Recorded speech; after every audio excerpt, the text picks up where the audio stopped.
Hi, my name is Julien Dutheil, and I will present the study that we conducted together with my colleagues Jonathan Grandaubert and Eva Stuckenbrock, and which was published in the journal Evolution Letters in May 2019. In this work, we studied the patterns of genetic diversity along the genome of a plant pathogen. Genetic diversity originates from mutations that creates new genetic variants, but also in many species from recombination that creates new association of these variants. The fate of these new variants and their association in populations depends both on selection and stochastic processes stemming from demography. And both selection and demography depends on the environment, but also on the life history traits of the species. Another very important factor is the biology of genomes themselves, as we know in many species that the rate of mutation and recombination can vary extensively along the genomes and therefore impact the genetic diversity. Here we are more specifically interested in a fungal plant pathogen called Zymos septoria tritici, which is a pathogen of wheat where it causes the so-called septoria leaf blotch disease. From a genomic point of view, Zymos septoria tritici has a relatively small genome of about 40 megabases and a very high gene density, because more than half of the genome is actually encoding a protein, which is comparatively very high as opposed to most animal and plants, for instance. Another interesting aspect of this fungus is that it has a very high recombination rate, on average 60 centimorgan per megabase, which is something like 50 times that of humans. So what we did in this work is that we obtained the genome sequence of 13 haploid individuals of Zymos septoria tritici, as well as one outgroup species, Zymos septoria ardabiliae, which is a closely related species parasitizing wild grasses. What we did is that we first de novo assemble each of these genomes that we then combine into a multiple genome alignment. And after filtering, this alignment had a size of almost 30 megabases. We then called SNPs from this alignment, and we found that this dataset encompasses a very high genetic diversity because we had almost 1.5 million SNPs, which correspond to Watterson theta of more than 1%. We previously used these SNPs to infer a recombination map that we will use in this work.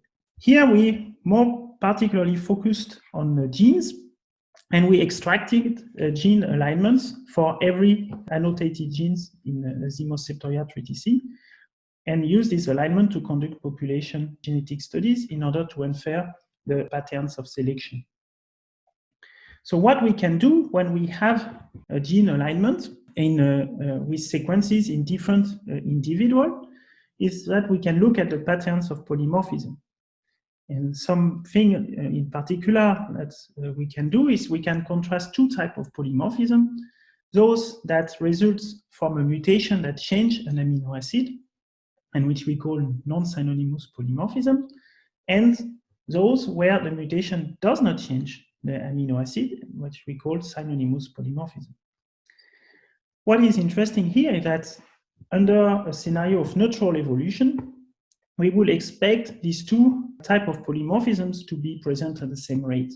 But if some mutations happen to be deleterious, they will tend to be removed from the population at a rate that is faster than what we expect by chance. And as a result, we will have a deficit of non-synonymous polymorphisms compared to synonymous polymorphism. We can estimate the ratio of these two rates using the so-called pi-n pi-s ratio, which is defined as the average pairwise non-synonymous heterozygosity over the average pairwise synonymous heterozygosity. This ratio gives us an idea of the strength of purifying selection that's acting on the genes. The lower this ratio, the stronger the purifying selection. So we computed this ratio for every single gene in our data set, and we compared it to various genomic features. And the feature that we found to correlate most significantly with the pi-n pi-s ratio are first the level of gene expression, where highly expressed genes tend to have a lower pi-n pi-s ratio. And this is consistent with previous works that have been done in animals and plants, notably. But we also find that the recombination rate significantly negatively correlate with a PNPS ratio, which means that genes that are located in highly recombining regions tend to have a more efficient purifying selection. And this is in agreement with a model of background selection, where linkage to deleterious variants reduce genetic diversity, and this effect is counteracted by recombination. Finally, another significant factor is whether the gene encodes an effector protein. Such genes are directly involved in the interaction with the host and are therefore evolving in a coevolutionary arm race. These genes are very often found to evolve more rapidly than the rest of the genome, but here we find that this fast evolution is at least partly due to a less efficient purifying selection, these genes accumulating more deleterious mutations. We then turn toward positive selections, and as opposed to negative selection, positively selected mutations will leave very little trace in the polymorphism because it will tend to spread at a high rate in the population so that all individuals will then carry that mutation. The pi and pi s ratio has therefore very little to say about positive selection. But a positively selected mutation, however, have an impact at the divergence level. And so if we compare our data to an outgroup sequence, in our case, Cymoseptoria ardabiliae, we can, in a similar way, compute the non-synonymous divergence and the synonymous divergence. The comparison of non-synonymous and synonymous polymorphism with non-synonymous and synonymous divergence allows us to test for positive selection, and that's the basic of the so-called McDonald-Bregman test. From this quantity, we can actually estimate what is the proportion of non-synonymous substitutions that have been fixed by positive selection. And a simple estimator of this quantity that we call alpha can be obtained from the ratio PNPS and DNTS. This estimator, however, suffers from several potential biases. First, it doesn't account for demography, and then it ignores the fact that there can be slightly deleterious and slightly advantageous mutations segregating in the polymorphism. That's why more advanced statistical methods have been developed that rely not only on the PNPS ratio, but on the full side frequency spectrum. So just like we can make a non-synonymous pi and a synonymous pi, we can generate a non-synonymous side frequency spectrum and a synonymous side frequency spectrum.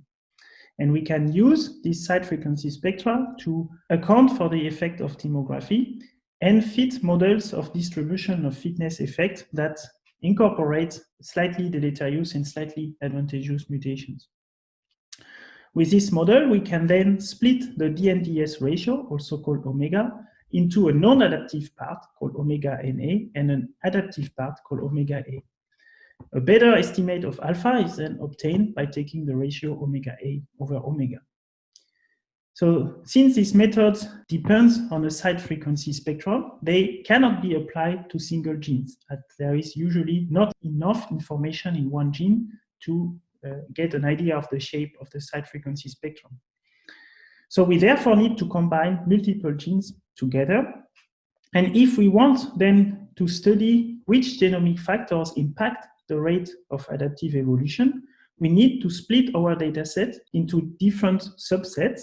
For instance, genes that encode effector proteins versus genes that do not encode effector proteins, or pool genes according to the local recombination rate. We can then fit models independently on each of these subsets and then compare the inferred omega A between the different categories. And this is what we have been doing here when we compare the genes that are predicted to encode an effector protein with other genes of the genome. And what we found is that there is a different distribution of fitness effect between the two categories of genes, where effector genes have a higher proportion of slightly deleterious mutations, which is consistent with our pi and pi s analysis, but also a higher proportion of strongly advantageous mutations. And this leads to an inferred rate of adaptation, omega A, which is found to be significantly higher in effector genes compared to other genes. We also found that the proportion of adaptive non-synonymous substitution, alpha, is higher in effectors compared to other genes in the genome, but this difference is not as strong as omega A. due to the fact that effector genes also have a higher rate of non-adaptive substitutions. Finally, we assessed the impact of recombination and found a positive correlation between the recombination rate and the rate of adaptive evolution omega-A. This relation suggests that there is pervasive linked selection along the genome, possibly between positively selected variants, an effect that is usually referred to as Hill-Robertson interference, but also maybe between positively selected and deleterious variants.